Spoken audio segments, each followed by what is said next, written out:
En este vídeo hemos entrevistado a Vela. Cuando termine el partido le digo, hijo de p***, ahora te das cuenta lo que yo tuve que correr durante 30 años jugando con bandeja. ¿Te gusta jugar al pádel profesional? Te tenés que adaptar a las condiciones que hay. No me venga a contar más historias, porque hay historias, y cuentan, inventan, y dicen, y buscan excusas. 2 semanas antes estábamos con Gaby y decía poco más o menos, Reca, dice, Vela fue, tómame la expresión, el más burro, entre comillas, a nivel técnico, pero era el mejor, porque con los recursos que él tenía, sacaba y nos ganaba siempre. Entonces, creo que esto le sirve mucho al amateur que lo mira para decir, bueno, ¿cómo has hecho para estar 16 años ahí arriba y ser el mejor de la historia, ¿no? Y te voy a preguntar, ¿cuál es el golpe que más se sobrevalora en pádel y por qué consideras que ese es el golpe? El más sobrevalorado, no, yo creo que son todo importante, Manu. Para mí, y sobre todo en el profesionalismo, son todo importante. Todo importante porque si le das más valor a uno que otro, ya cometés el error de infravalorar muchos otros. Entonces, la forma de ver lo mío era siempre, tengo que entrenar todos los golpes por si en algún momento lo tengo que usar. Hay algunos, por supuesto, que usaba más por mis características de juego, como una bandeja, como lo que sea, pero yo te seguía entrenando el por 3, el de la reja, capaz que te pegaba uno cada no sé cuántos partidos, pero estaba. Entonces yo no pondría ni el más importante ni el menos importante. Si querés ser bueno, tenés que ser bueno en todos los golpes. Me quedo con la respuesta. Vamos a subir ya un poquito el rango. Si hablamos de ser profesional, te iba a decir, ¿cuáles son en los que hay que, o aquellos en los que hay que subir un poquito más la exigencia o que cambian con respecto a que según el jugador va avanzando, cuáles son aquellos que son más decisivos y que te marcan el techo al que puedes competir o que son estrictamente necesarios que tengan un nivel que ya te permita poder llegar ahí arriba, ¿no? Y que hay que ponerle un poco más de foco por más allá? Yo creo que, mirá, lo que te marca ser o muy bueno o ser prácticamente excelente, primero tenés que, como hablábamos antes, controlar todos los golpes, y para mí hay 3 cosas que es el condimento que te hace estar más arriba o más abajo, que es la precisión, la solidez y la velocidad. Y las 3 son importantes. ¿En ese orden? No, para mí las 3 son súper importantes, porque si sos muy preciso, muy veloz, pero metés 2 cada 10... Que suele ser el caso, ¿eh? No, pero bueno, para mí las 3 son súper importantes. Hasta incluso, por lo menos a lo largo de mi carrera, lo que me permitió seguir siendo muy competitivo, una característica que para mí era ser muy sólido, porque la velocidad con los años puede ser la velocidad de tiro, pero ya no llegas a cubrir los espacios por la parte física, que es lo que me pasaba a mí. Entonces tenía que ir adaptándome a las características físicas, pero para mí, estando en tu plenitud, un chico de 22, 23, 25, 28 años, los 3 conceptos son súper importantes. Si querés ser un jugador muy top, si no vas a ser así. Claro. Como yo lo pienso. Bueno, no te fue mal, precisamente estamos pero estamos para escuchar cuál es. Es mi punto de vista, claro. Tampoco, pero yo me focalizaría. Hay que ser bueno en todo. Si quieres ser profesional, tenés que ser bueno en todo. Como yo lo veo. Sí, porque luego te preguntaré. Parece que hoy dicen, no, hoy con un solo golpe y va a ser bueno. Y sí, capaz que hoy, con lo rápido que está todo, en la superficie que se juega, los últimos 6, 7 años las pelotas son cada vez más rápidas. A la marca, sí es verdad que al amateur le gusta jugar con pelota cada vez más rápida, las marcas en pelota cada vez más rápida y son con las que se juegan. Yo entiendo que tú con Michael has entrenado también otro tipo de tiros, como pueda ser víbora o como sean otras alternativas, pero corrígeme, pero creo que ese era como que tenía más presencia durante tu juego. ¿Cómo has gestionado esto con el tiempo y en tu caso, por qué has decidido mantenerlo y además con unos resultados que han sido a la vista están? Sí, la bandeja ha sido una característica mía y tuve la suerte de mantenerme bien físicamente mucho tiempo. Por supuesto que en los últimos años, por la naturaleza lógica, pero yo con la bandeja me sentía, mientras yo estuve bien físicamente, tenía la sensación de que no necesitaba mucho más, porque iba pesada, iba baja, o sea que vos cuando le pegabas a la pelota no le pegabas a una altura, cuando estaba bien tirada, no le pegabas a una altura más arriba de esto o incluso menos, y de ahí abajo ¿qué me podías hacer? Nada. Entonces, y si yo estaba bien físicamente, yo sabía que podía estar jugando 3 horas y media pegando bandeja y que en algún momento vos me la ibas a dejar o con más ángulo para tirar reja o me ibas a dejar corto y te pegaba un planazo. Yo estaba tan convencido.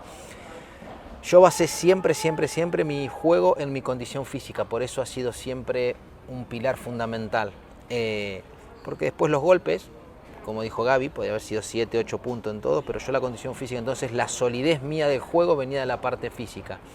Y yo estaba dispuesto a saltar durante 3 horas y media pegando bandeja, porque yo sabía que en algún momento tu parte mental o tu parte física o tu concepto de juego iban a bajar y ahí es donde yo podía entrar. Vos vas a escuchar a muchos decir, no, para mí jugar contra Vela no me complicaba. Y me ganaron 4 veces en su vida de las 40 que hemos jugado. Yo no te complicaba. Pero bueno, se terminaba como se terminaba. Entonces tuve que ir adaptándome con los años. La empecé a dejar pasar más porque ya no te llegaba.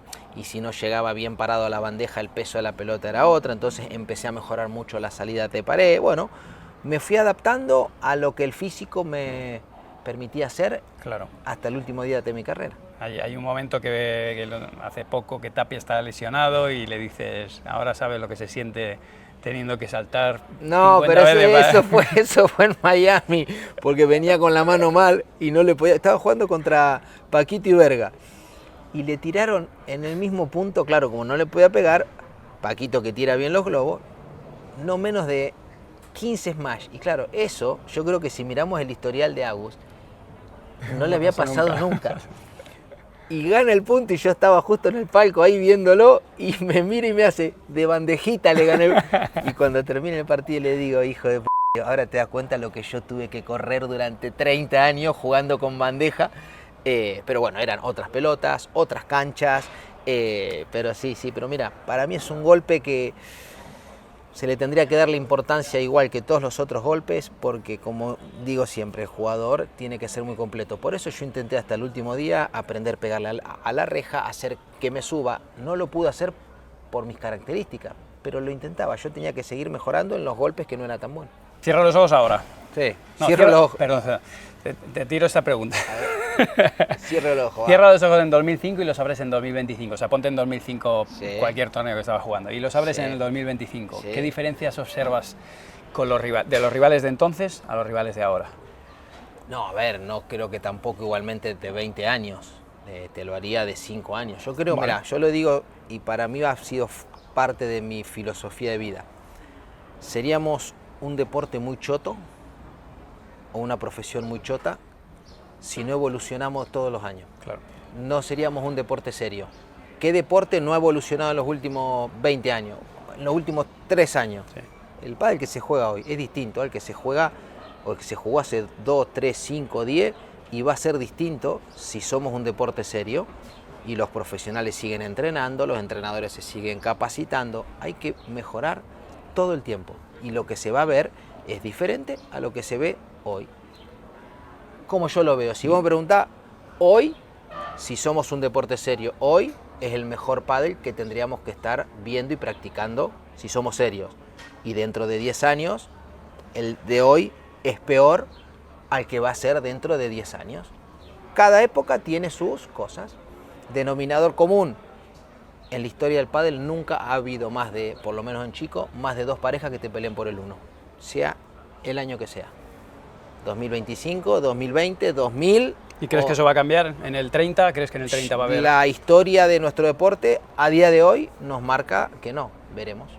Pero a día de hoy no. Pero mucho tiempo el denominador común era la pareja número 1. No, pero bueno, sí, pero tenías a una sola pareja que te pisaba los talones, no 80 parejas. Y hoy pasa igual. Lo que pasa es que sí es verdad que se ha querido vender una historia de diferente, que nos conviene a todos para que el deporte crezca. Claro. Pero hay, ¿cuántas parejas pelean por el 1? Sí, está cerrado. Entonces, pero yo creo que si somos un deporte serio, el pádel que se ve hoy, y yo creo que lo somos, para mí es el mejor pádel que se pueda ver, pero es inferior al que va a venir en los próximos años. Sin lugar a dudas. Para mí tenemos que ir evolucionando todos los años, por el bien de todos. Y en tu opinión, ¿por dónde ves esa mejora a nivel físico? O sea, obviamente es global, ¿no? Todo, yo creo, hasta incluso yo creo que hemos pasado de una evolución de un deporte, en épocas un deporte que se premiaba al jugador más sólido porque él era un poco más lento. Hoy quizás en los últimos 3-4 años estamos en una tendencia demasiado rápida en donde el juego de hoy te tapa determinadas carencias de lo que hablamos de ser un jugador muy completo, tanto en lo físico, en lo táctico, en lo técnico, en lo psicológico, porque no es lo mismo jugar partidos por tu estilo de juego de 1 hora y media a que tengas que acumular partidos de 2 horas y media durante 4 o 5 días. Entonces yo creo que pero hay que ver, porque después están las marcas que hoy, entre las pistas, las pelotas y dónde se está jugando, pues se está jugando en muchos lados con mucho calor, hace que sea más rápido. Hoy las características que tiene que tener el jugador para ser top son unas. Quizás con el tiempo se tiene que hacer cada vez más completo en todo. Pero bueno, yo lo dije siempre, es el deporte que hay. ¿Te gusta jugar al pádel profesional? Te tenés que adaptar a las condiciones que hay. No me venga a contar más historias, porque hay historias, y cuentan, inventan, y dicen, y buscan excusa. Trabajá y fíjate hasta dónde te da. Me dio hasta acá, listo. ¿Lo hiciste lo máximo posible? Sí, listo. Yo para mí, de los 30 años de profesional, Manu, la sensación en la que me siento más orgulloso no son los 16 años de número 1 o los años que estuve de número 2, sino estar con la tranquilidad de que di hasta donde di. Hoy querés jugar al pádel profesional con los buenos, ponete a entrenar y a ver hasta dónde te da.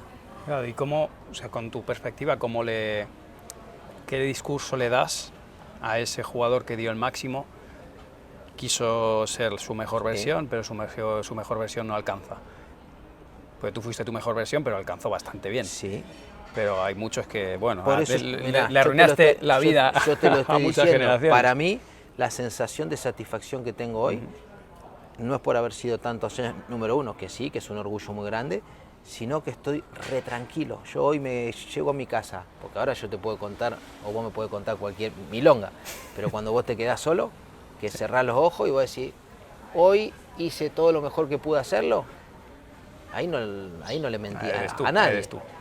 Y yo estoy muy tranquilo en eso, muy tranquilo. Entonces, yo te respeto más al que lo intentó todos los días y terminó jugando cuarta, que al típico que dice, no, yo si hubiera entrenado, hubiera sido profesional. Ese es un mentiroso, por no decir que es un payaso. Te digo que es un payaso, porque hay así, eso. No, si hubiera sido. ¿A quién no le gusta ser jugador profesional de lo que sea? Ser jugador profesional de lo que sea es espectacular. Entonces, el que te dice, no, yo si hubiera sido, hubiera querido ser jugador profesional. Mentiroso. No te dio. No nos venga a contar milonga, porque si hubieras experimentado lo que es ser jugador profesional, hubieras querido estar ahí mucho tiempo.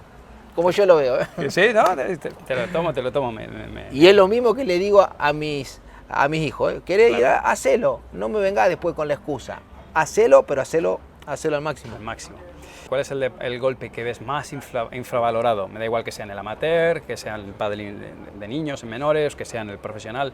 Ese golpe que tú ves que la gente más lo infravalora o que no se tiene tanto en mira, cuenta. vuelvo como a la primera que me preguntaba sobre valorar algún golpe. Para mí son todos iguales. Quizás en el amateur hablando, pero en el profesional, hoy como está todo, es el golpe que es el único golpe que te puede abrir un poco de espacio en la cancha, que es el globo, que yo lo he dicho siempre. Yo he podido jugar hasta la edad que he podido jugar porque la calidad del globo me permitía poder acomodarme, porque si tenía que jugar todo el rato por abajo, yo tendría que haber dejado de jugar 5 años antes, porque no llegaba a los espacios. Pero yo creo que, insisto, y vuelvo a lo primero, para mí tenés que ser bueno en todos los golpes si querés ser profesional.